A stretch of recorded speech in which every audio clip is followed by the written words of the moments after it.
Not this morning. No, no, I don't. No. Oh, I do all the time. Okay. This question, I wish I'd thought of this. Have you ever done something that was totally out of your comfort zone, or I will add a parenthetical, or do you always get out of your comfort zone? I'm right out of it now, right here, right now. This is like, yeah. Yes, I do that, and I do it deliberately because I think it's good for you. There's a little bit of the Protestant thing, you know.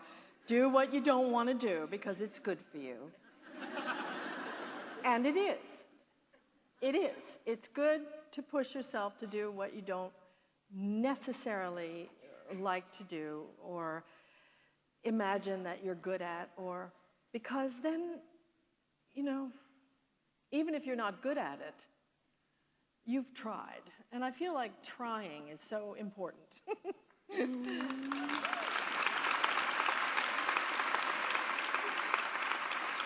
You know what? That's pretty much all I got going now. Yeah, I think it never ends. You're the same insecure person you were when you were 10 or 14 and a half, or, you know, it all resides in there. It doesn't matter how many awards they announce before you come out. It just doesn't go away, you know? Yeah. And, but it's your humanity. And as an actor, all your frailties are the things you have to cherish because they're what gives you understanding of people. And that's what our whole deal is. Have you turned down...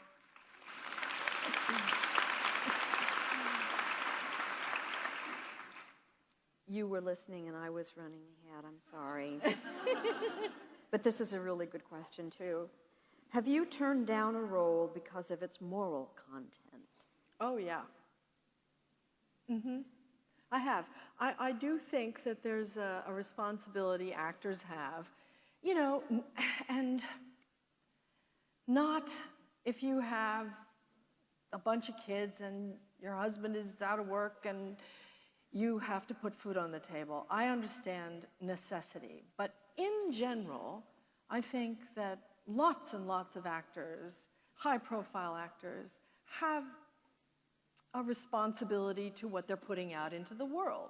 Does it advance, you know, anything, even if it's just to make people happy, to make them laugh? That advances the game in my book. But there are things that actually take away from and strafe the public soul, in my opinion. And people are responsible for their choices. Yeah. And you, looking back, is there any movie that you have ever made that you would not want your grandchildren, future grandchildren, to know about? To know about? Well, that's not here. I'm sorry. Yeah. No, I mean, I don't.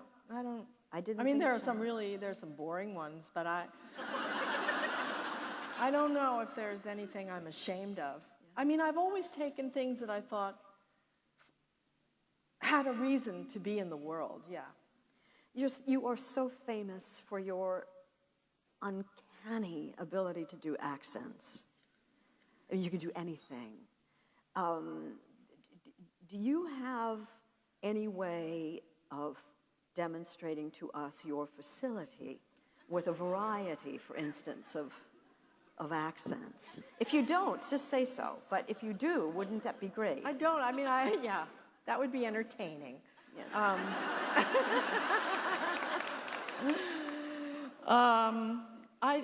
I'm not really that. I mean, I do have to work on it a little bit whenever I do a part, because it's not just the auto mechanics of it. It's attached to feeling. And so it's attached to thought and need. Character needs something, so they speak in a certain way. they live in a certain country, they speak that way, but they speak differently than some of the people in their country. They speak like they speak. So it's all very specific to a human being. Do you know what I mean? Oh. It's not just the books that tell you the way to do the, a Yorkshire accent or something. I don't know. It doesn't necessarily make sense to me because I'm making Margaret Thatcher's Yorkshire accent. Do you know what I mean? Or not Yorkshire, Lincolnshire. But, so it's very specific. And so I have to work on it. I have to listen and go to the sources and really work on it a little bit. Listening is one of your best things. Listening is very important. Listening is all you need as an actor. And, you have to say your lines. I want to know how you remember your lines, because to be honest, I was a little nervous last night and I didn't sleep well, and memory requires sleep. If I had to be in a play and remember a whole play and I couldn't sleep, I couldn't do it. This really terrified me. I had come back to the theater after 20 years of being in the movies, never being on stage. And I was really afraid that my memory, because the movies are so easy, don't tell anybody, but they're really, you get the lines. I used to be able to do this. Get the lines in the makeup chair. Okay, got it. And then go to work. I can't do that anymore. I have to do it the night before. But with a play is a whole. So I did Mother Courage in Central Park, which is a 3-hour. Thank you. Brecht fans, you're everywhere.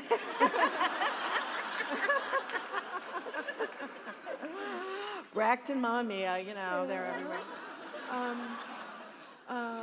And it was a sort of a gargantuan production. It was an adaptation by Tony Kushner, who's one of our just genius, great artists of this century, I think. And he had done the adaptation, and he'd done these lines that just would start. The text in the book would be this thick, and that was one sentence. It was so terrifying, and I thought I would never be able to remember it. But somehow you can, because there are 2,000 people who've stood in line.